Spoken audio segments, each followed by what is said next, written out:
Hello everyone, কেমন আছেন সবাই? আশা করি ভালো আছেন।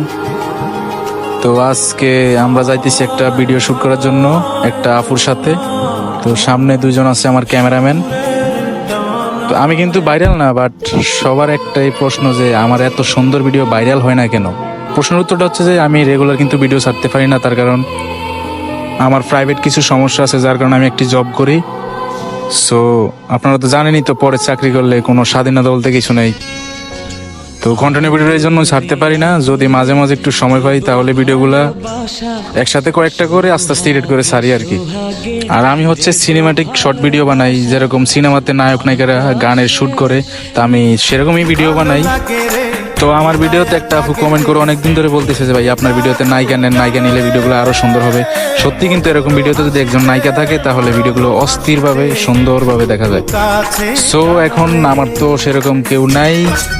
তো আমি কিন্তু এটা বুঝতে পারিনি যে আপু নিজ থেকে আমার সাথে ভিডিও বানাতে চায়, কিন্তু সে বলছে আপনার মডেল নেন, নায়িকা নেন, নায়িকা হলে সুন্দর হবে। কিন্তু একটা সময় সে কিন্তু তার কন্ট্যাক্ট নাম্বার দিয়ে আমাকে সরাসরি ফোন করে বলছে যে সে অনেক আগ্রহী আমার সাথে একটা ভিডিও বানানোর জন্য। অনেকদিন ধরে কিন্তু কমেন্ট করতেছে, আমি দেখতেছি। তাছাড়া শুধু ও না, অনেক মেয়েরাই, অনেক মানুষই কমেন্ট করে বলতেছে তাদেরকে একটা ভিডিও বানিয়ে দিতে, কোন জায়গায় আসা লাগবে, এরকম এটা মনে হয়েছে। কিন্তু ও আমার সাথে একটা ভিডিও বানাতে চাইছে এটা আমি জানতে পারিনি, কিন্তু ও সরাসরি যখন ফোনে বলছে তখন আমি হ্যাঁ বললাম। তবে আমি মনে করছি এটা হয়তো ও শয়তানি করে বলতেছে। তো যাই হোক, এখন বিষয় ওইটা না, বিষয় হচ্ছে আরেকটা। আমার ক্যামেরাম্যান কিন্তু আমার আপন ছোট ভাই। তো এখন হচ্ছে ওই স্কুলে, তো ওকে তো আর আনা সম্ভব না। তো এই আমার ছোট ভাই এই দুইটাকে আনছিলাম। ওরা যদিও তো ভালো ক্যামেরাম্যান না, তো ওদেরকে শিখাইতে হবে কোন রকম কিভাবে ধরতে হয়। ওরা কিন্তু এখনো অ্যাঙ্গেল কিভাবে ধরা হয়, কিভাবে মোবাইল শুট করা হয়, এটা কিন্তু ওরা ওখানে প্রোফাইলি জানে না। তো ফাইনালি কিন্তু আপুটা চলে এসেছে। জানি না আপুটা কি আমার বড় হবে না ছোট হবে। তো যাই হোক, আপনারা সাথে থাকেন, দেখতে থাকেন। তো আপনারাও যাইতেছি আস্তে ধীরে। আর এটা হচ্ছে ঢাকার টঙ্গী তুরাগ নদী পার্ক, আবার আইসি হসপিটালও বলতে পারেন। এটা একটা সাধারণত পার্কই, এখানে সবাই ঘুরতে আসে ফাঁকে ফাঁকে, শুক্রবার দিনটা বেশি আসে। তো এটাই হচ্ছে আমাদের ঘোরার জায়গা, মিডিয়াম মারি কোনো রকম। তো আমরা এখন নদীর অফার যাইতে হবে ট্রলারে করে। তো এখন টিকিট কাটবো আমরা, তো আপনারা দেখতে থাকুন। আর ওই অফারই আপুটা আজ 10টায় ভাঙতি নাই, 20টে আস প্রায় কাছাকাছি। আমরা এখন অফার যাই, তার জন্য অপেক্ষা করব। আর আমার ক্যামেরাম্যানকে কিছু অভিজ্ঞতা শেখাতে হবে।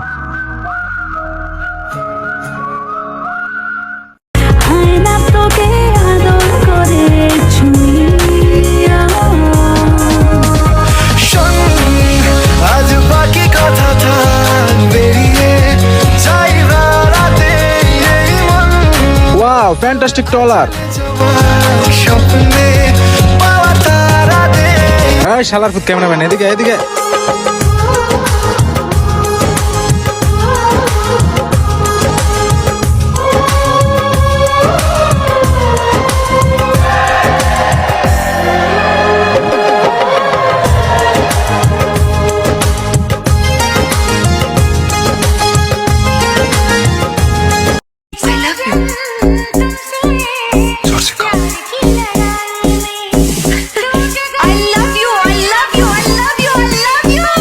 I love you too, I love you too, I love you too, I love you too.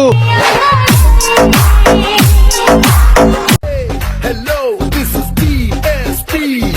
Everybody put your hands up, groove to the beat.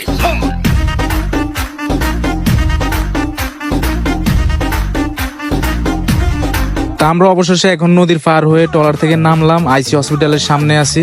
আপুটাও প্রায় পৌঁছে গেছে, এখন তার সাথে দেখা করব। আর তার আগে আমার ক্যামেরাম্যানকে কিছু অভিজ্ঞতা শিখাবো। তো আপনারা দেখতে থাকুন, সুস্থ থাকুন, সাথেও থাকুন। তো আপনারা দেখতে পাচ্ছেন এখন আমি কয়েকটা শুট নিতেছি আমার ক্যামেরাম্যানকে মানে শেখানোর জন্য, দেখি কিরকম তার ভিডিও হয়।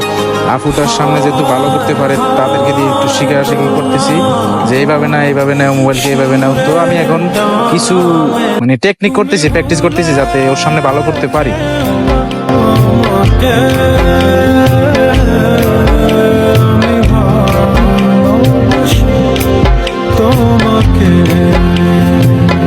তো আমার বলটা ক্যামেরাম্যানটাকে আমি যেভাবে শুটটা নিতে বলছি সে সেভাবে নিতে পারেনি, তাই তার একটা শুট করে আমি আবার দেখিয়ে দিলাম যে এইভাবে না, এইভাবে দেখ বেটা দেখ, মুই তোর কত সুন্দর করে ভিডিও করি, তুই কেমন করছ বেটা, সুন্দর করে কর। তো এদিক দিয়ে আবার আমার আকাশটা খুব ভালো লাগে গেছে, তাই আকাশের একটা শুট নিলাম।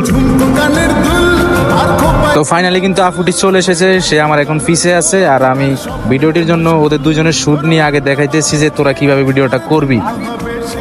তো ওরাও রেডি হইতেছে, আমিও প্রসেসিং করতেছি, আর আপুটা পিছে আছে। তো আপনারা আর কয়েক সেকেন্ড পরে দেখতে পাবেন শুটটা নেওয়া হোক, আদে ওদেরকে দেখাই দেয় কিভাবে শুট নেয়। তো গাইস ফাইনালি আপনারাও দেখতে পাচ্ছেন, আর আমিও তার সাথে একত্রিত হয়েছি। যদিও তাকে দেখতে ছোট মনে হয়, কিন্তু সে কিন্তু আসলে ছোট না, সে ক্লাস 9-এ পড়ে, তার বয়স প্রায় 16-17 বছর হবে, তো মোটামুটি আছে আর কি। তো প্রথম শুটটা কিন্তু বাদ, সে প্রথম অবস্থায় অনেক লজ্জা পাইতেছে, কারণ এটা সবার ক্ষেত্রেই সমান, আমিও লজ্জা পাইতেছি, কিন্তু সে হাসি দিতেছে বারবার। ভিডিওটা কিন্তু শুটটা ক্যান্সেল, এরপরে নেক্সট শুটটা নেওয়া হচ্ছে, সেগুলো দেখতে থাকে। তো গাইস এখানে কিছু কথা আছে, সে কিন্তু যেরকম ভিডিও বানাতে চাইছে, আমি কিন্তু এখন এই মুহূর্তে সময়ের জন্য সেরকম ভিডিও বানাতে পারবো না, কারণ আমি প্রায় ডিউটির আমার সময় হয়ে গেছে, আমি কাজে যেতে হবে। আর সিনেমাটিক ভিডিও বানাতে হলে বিভিন্ন ধরনের জায়গায় যাওয়া লাগে, আর অনেক সময় দেওয়া লাগে, অনেক পরিশ্রম করা লাগে, একটা গান মুখস্থ করা লাগে। তো আমাদের প্ল্যান কিন্তু ওরকম ছিল না। তো আফুটাকেও খুশি করার জন্য আমি কোন রকম তার সাথে হাঁটাহাঁটির ভিডিও করলাম। তো ফাইনালি এডিট করতে করতে টায়ার্ড হয়ে গেছি, কিভাবে কালার গেটিং ও এডিট করতেছি, মিলাইতেছি হাঁটাহাঁটির ভিডিও। কিছু কি অত সুন্দর হয় না, কারণ নতুন অবস্থায় আপু হয়তো একটু খারাপ হবে আর কি। এডিট করতে করতে ফাইনালি ভিডিওটি কমপ্লিট করতেছি, প্রায় করা শেষ। এখন আপনারা ফাইনাল ভিডিওটা দেখতে থাকেন।